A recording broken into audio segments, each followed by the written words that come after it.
This is a Ghanaian market in 1960. And this is a market in Singapore around the same time. Let's fast forward to 2025. This is a market in Ghana. And now this is a market in Singapore. Do you see the difference? Whilst they got better, we are still in the same place, doing the same thing, and somehow it's even getting worse. And you want to know the worst part about this? Ghana is older than Singapore. Yes, Singapore got their independence in 1965. Ghana got hers in 1957. But look at them today, and look at us.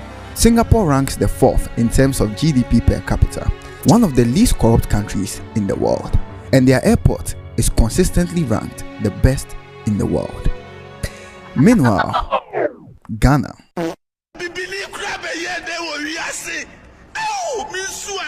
So how did Singapore achieve this if we are the same age and Ghana is so much bigger than Singapore? Well, one simple reason: they allowed their laws to work. In Singapore, it's either you obey the rules or get punished, and they don't joke about it. You can't litter in that country. You can't just throw rubbish around just like that.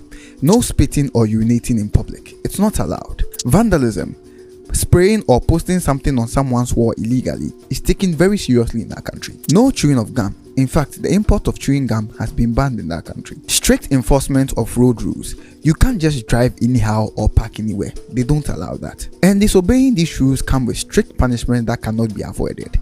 It's either you pay a fine, serve a prison term, or collect some hot lashes. Yes, caning is part of the punishment they give you in that country. In fact, there was a case in 1994 where a court in Singapore sentenced an American teenager, Michael Fay, to be lashed 6 times with a cane after he was caught vandalizing a car with his friends. It became international news. People tried to step in for him, but the Singaporeans said no.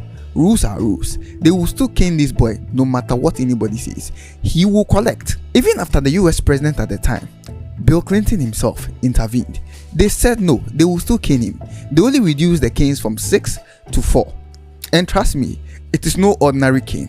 It's called the rattan cane, and they soak it in water to increase the density and elasticity, so when they are caning you, it will really go. And the caning is usually executed by someone who has been trained to whip at a certain angle, velocity and speed, so the cane will usually hit the same place every time. Sure, they take this thing very seriously.